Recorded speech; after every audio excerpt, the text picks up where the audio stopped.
So hey everyone welcome back to my channel. ಎಲ್ಲರೂ ಹೇಗಿದ್ದೀರಾ? I hope ಎಲ್ಲರೂ ಚೆನ್ನಾಗಿದ್ದೀರಾ. ಸೊ ಗೈಸ್, ನಿಮ್ಮ ವ್ಯೂಸ್ ಡೌನ್ ಆಗಿದೆಯಾ, ಇಲ್ಲ ನಿಮ್ಮ ಗ್ರೋತ್ ನಿಂತೋಗಿದೆಯಾ, ನೀವು ವೀಡಿಯೋಸ್ ಆಗ್ತಾನೇ ಇದ್ದೀರಾ? ನಿಮ್ಮ ವೀಡಿಯೋದಲ್ಲಿ 6 ಮಿಸ್ಟೇಕ್ಸ್ ನಾನು ನಿಮಗೆ ಹೇಳ್ತೀನಿ, ಏನು ಮಿಸ್ಟೇಕ್ಸ್ ಅಂತ. ಅದರಲ್ಲಿ ನೀವು ಯಾವುದಾದ್ರೂ ಒಂದು ಮಿಸ್ಟೇಕ್ ಮಾಡಿರ್ತೀರ, ಮಾಡ್ತಾನೆ ಇರ್ತೀರ ಈಗಲೂ. ಓಕೆನಾ ಗೈಸ್? ಸೊ ವೀಡಿಯೋದಲ್ಲಿ ಲಾಸ್ಟ್ವರೆಗೂ ಇರಿ, ನಾನು ಅದೇನು ಮಿಸ್ಟೇಕ್ಸ್ ಅಂತ ಹೇಳ್ತೀನಿ. ಸೊ ನೀವೇನಾದರೂ ಆ ಮಿಸ್ಟೇಕ್ಸ್ ಏನಾದರೂ ಮಾಡ್ತಾಯಿದ್ರೆ ಸರಿ ಮಾಡಿಕೊಡಿ. ಓಕೆನಾ ಗೈಸ್? ಸೊ ಫಸ್ಟು ಗೈಸ್, ನೀವು ನಿಮ್ಮ ಅನಲೈಟಿಕ್ಸ್ನ ಚೆಕ್ ಮಾಡಬೇಕು. ಓಕೆನಾ? ಸೊ ನಿಮ್ಮ ಅನಲೈಟಿಕ್ಸ್ನ ಚೆಕ್ ಮಾಡಿದಾಗ ಅಲ್ಲಿ ನಿಮಗೆ 2 ಥರದ್ದು ವೀಡಿಯೋಸ್ ಬಂದುಬಿಟ್ಟು ಶೋ ಆಗುತ್ತೆ.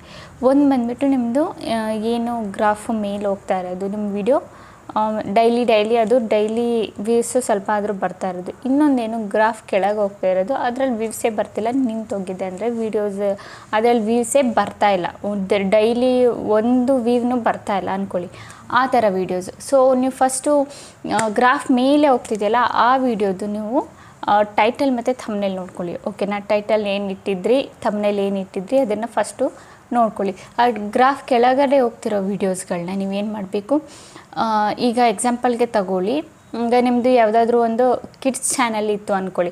ಓಕೆನಾ? ನೀವು ಇಂಗ್ಲೀಷು ಮತ್ತು ಕನ್ನಡ ವೀಡಿಯೋ ಹಾಕ್ತೀರಾ ಅಂದ್ಕೊಳ್ಳಿ. ನಿಮ್ಮ ಚಾನಲಲ್ಲಿ ಇಂಗ್ಲೀಷ್ಗಿಂತ ಕನ್ನಡ ವೀಡಿಯೋಸ್ ಜಾಸ್ತಿ ಓಡ್ತಾ ಇದೆ ಅಂದ್ಕೊಳ್ಳಿ.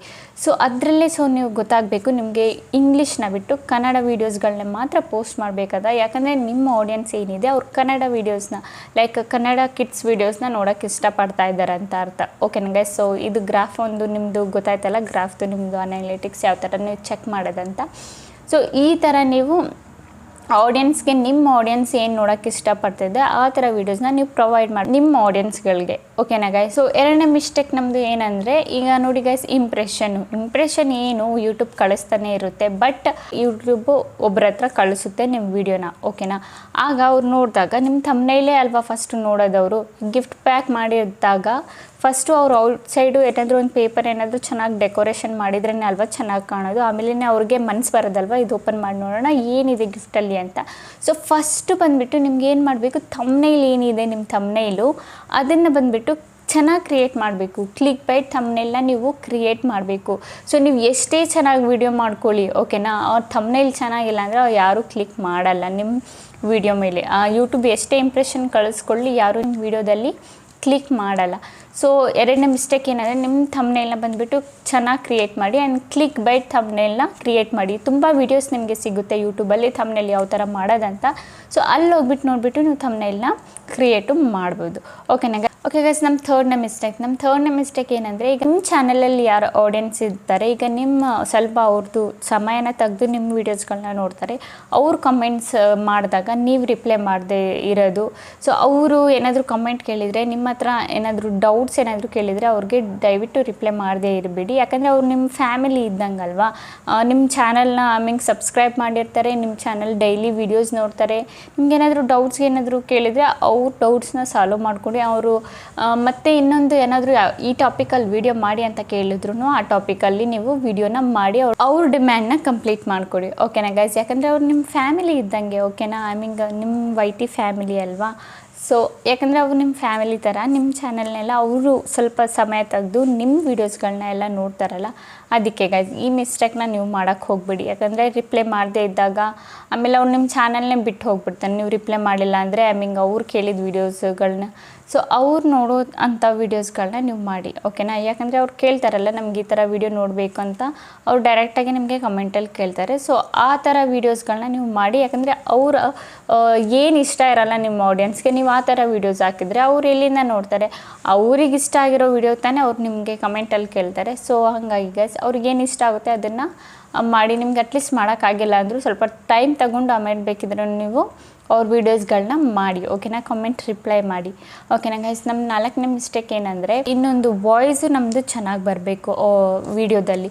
ಯಾಕಂದರೆ ಈಗ ಗೈಸ್, ಈಗ ನಿಮ್ಮದು ವಿಡಿಯೋ ಕ್ವಾಲಿಟಿ ಚೆನ್ನಾಗಿಲ್ಲ ಅಂದ್ರೂ ಅವರು ನಿಮ್ಮ ಆಡಿಯನ್ಸ್ ಏನಿರ್ತಾರೆ ಅವ್ರು ನಿಮ್ಮದು ಆಡಿಯೋ ಕ್ವಾಲಿಟಿನ ಇಟ್ಬಿಟ್ಟು ಜಾಸ್ತಿ ಜನ ಈಗ ಏನು ಮಾಡೋದಂದರೆ ಆಡಿಯೋನೇ ಜಾಸ್ತಿ ಕೇಳೋದು. ಈಗ ನಿಮ್ಮ ವಿಡಿಯೋ ಪರವಾಗಿಲ್ಲ, ಚೆನ್ನಾಗಿಲ್ಲ ಅಂದರೂ ಪರವಾಗಿಲ್ಲ, ಅಂದರೆ ಅದು ಕ್ವಾಲಿಟಿ ಇಲ್ಲ ಅಂದರೂ ಪರವಾಗಿಲ್ಲ, ನಿಮ್ಮ ವಾಯ್ಸ್ ಬರ್ತಾ ಇರುತ್ತಲ್ಲ ಆ ವಾಯ್ಸ್ನ ಕೂಡ ಕೆಲವರು ಕೇಳ್ತಾರೆ. ಸೊ ಜಾಸ್ತಿ ನಿಮ್ಮ ವಿಡಿಯೋ ಕ್ವಾಲಿಟಿ ಚೆನ್ನಾಗಿಲ್ಲ ಅಂದರೂ ಪರವಾಗಿಲ್ಲ, ನಿಮ್ಮ ಆಡಿಯೋ ಕ್ವಾಲಿಟಿನ ಚೆನ್ನಾಗಿ ಮಾಡೋಕ್ಕೆ ಟ್ರೈ ಮಾಡಿ. ಯಾವುದೇ ನಾಯ್ಸ್ ಬರಬಾರ್ದು. ಬಟ್ ನಾಯ್ಸ್ನ ರಿಮೂವ್ ಮಾಡೋಕ್ಕಂತಲೇ ಆ್ಯಪ್ಸ್ಗಳು ಸಿಗುತ್ತೆ. ಆ್ಯಪ್ಸ್ಗಳನ್ನ ನೀವು ಡೌನ್ಲೋಡ್ ಮಾಡಿಕೊಂಡು ನಾಯ್ಸ್ ಏನು ಬರುತ್ತೆ ನಿಮ್ಮ ವಾಯ್ಸಲ್ಲಿ, ಐ ಮೀನ್ ನಿಮ್ಮ ವಾಯ್ಸ್ ರೆಕಾರ್ಡಿಂಗಲ್ಲಿ, ಅದನ್ನು ನೀವು ರಿಮೂವ್ನ ಮಾಡ್ಕೋಬೋದು. ಓಕೆನಾ. ಈ ಮಿಸ್ಟೇಕ್ನ ಮಾಡಬೇಡಿ. ನಂಬರ್ 4ನೇ ಮಿಸ್ಟೇಕ್. ಓಕೆನಾ. 5ನೇ ಮಿಸ್ಟೇಕ್ ನಮ್ಮದು ಏನಂತಂದ್ರಪ್ಪ, ನೀವು ಈಗ ನಿಮ್ಮ ಟೈಮ್ನ ಕರೆಕ್ಟಾಗಿ ನೀವು ಟೈಮ್ ಫಾಲೋ ಮಾಡಿ. ಓಕೆನಾ. ಈಗ ನೀವು ಒನ್ ಡೇ ಅಲ್ಲಿ ಒಂದು ದಿನದಲ್ಲಿ ಒಂದು ಟೈಮಲ್ಲಿ, ನೆಕ್ಸ್ಟ್ ದಿನದಲ್ಲಿ ಇನ್ನೊಂದು ಟೈಮಲ್ಲಿ ಆ ಥರ ವೀಡಿಯೋಸ್ಗಳನ್ನ ಪೋಸ್ಟ್ ಮಾಡೋಕ್ಕೆ ಹೋಗಬೇಡಿ. ಕನ್ಸಿಸ್ಟೆನ್ಸಿ ಮೇಂಟೈನ್ ಮಾಡಿ. ಓಕೆನಾ ಗೈಸ್. ಸೊ ಟೈಮಿಗೆ ನೀವು ಕರೆಕ್ಟಾಗಿ ವೀಡಿಯೋ ಒಂದು ದಿನದಲ್ಲಿ ಮಾಡಿದರೆ ನೆಕ್ಸ್ಟ್ ಡೇ ಅದೇ ಟೈಮಿಗೆ ಪೋಸ್ಟ್ ಮಾಡಿ. ನಿಮ್ಮ ಆಡಿಯನ್ಸ್ ಯಾವಾಗ ಆ್ಯಕ್ಟಿವ್ ಇರುತ್ತೆ, ನಿಮ್ಮ ಅನಲಿಟಿಕ್ಸಲ್ಲಿ ಹೋಗ್ಬಿಟ್ಟು ಚೆಕ್ ಮಾಡಿ. ನಿಮ್ಮ ಆಡಿಯನ್ಸ್ ಯಾವ ಟೈಮಲ್ಲಿ ಜಾಸ್ತಿ ಆ್ಯಕ್ಟಿವ್ ಇರುತ್ತೆ ಆ ಟೈಮ್ನ ನೀವು ಪಿಕ್ ಮಾಡಿಬಿಟ್ಟು ಆ ಟೈಮಲ್ಲಿ ನೀವು ವೀಡಿಯೋಸ್ನ ಪೋಸ್ಟ್ ಮಾಡಿ. ಓಕೆನಾ. ಇಲ್ಲ ನೀವು ನಿಮ್ಮ ಚಾನಲಲ್ಲಿ ಎಕ್ಸ್ಪೆರಿಮೆಂಟ್ನೂ ಕೂಡ ನೀವು ಮಾಡ್ಬೋದು. ಈಗ ನಿಮ್ಮದು ಹೊಸ ಚಾನಲ್ ಏನಾದರೂ ಇದ್ದರೆ ನೀವೇನು ಮಾಡಿ, ಈಗ ನಿಮ್ಮ ಹೊಸ ಚಾನಲ್ ಇದ್ದರೆ ನೀವು ಅದರಲ್ಲಿ ಎಕ್ಸ್ಪೆರಿಮೆಂಟ್ ಕೂಡ ನೀವು ಮಾಡ್ಬೋದು. ಈಗ ನೋಡಿ, ನೀವು ಯೂಟ್ಯೂಬರ್ಸು 100 ವೀಡಿಯೋಸ್ ಅಂತೂ ನಮ್ಮದು 100 ಮೇಲ್ ಆದಮೇಲೆ ನಮ್ಮ ವೀಡಿಯೋಸು ಸ್ವಲ್ಪ ವೈರಲ್ ಆಗೋಕ್ಕೆ ಸ್ಟಾರ್ಟ್ ಆಗೋದು. ಸೊ 100ಗಿಂತ ಕೆಳಗಡೆ ನೀವು ಏನು ಇದು ಮಾಡಬೇಡಿ. ಆಗ ನಾವು ಯೂಟ್ಯೂಬ್ ವೀಡಿಯೋಸು ನಾವು ಕಲಿತಾ ಇದ್ದೀವಿ ಅಂತ ಅಂದ್ಕೊಳ್ಳಿ. ಓಕೆನಾ. ಜಸ್ಟ್ ನಾವು ಪೋಸ್ಟ್ ಮಾಡ್ತಾ ಇದ್ದೀವಿ, ವೈರಲ್ ಆಗೋಕ್ಕೆ ಪೋಸ್ಟ್ ಮಾಡ್ತಾ ಇದ್ದೀವಿ ಅಂತ ಅಂದ್ಕೋಬೇಡಿ. 100 ವೀಡಿಯೋ ಮೇಲೆ ನೀವು ಏನು ವೀಡಿಯೋಸ್ ಮಾಡ್ತೀರಾ ಅದ್ರ ಮೇಲೆ ಫೋಕಸ್ ಮಾಡಿ. 100ಗಿಂತ ಕೆಳಗಡೆ ಏನು ಮಾಡ್ತೀರಾ ಆ ವೀಡಿಯೋಸಲ್ಲಿ ನೀವು ಏನೇನು ಮಾಡ್ತೀರಾ ಎಲ್ಲ ಅದು ನೀವು ವೀಡಿಯೋಸ್ ಹಾಕಬೇಕಿದ್ರೆ ಎಲ್ಲ ಕಲಿಯೋದು ನೀವು. ಓಕೆನಾ ಗೈಸ್.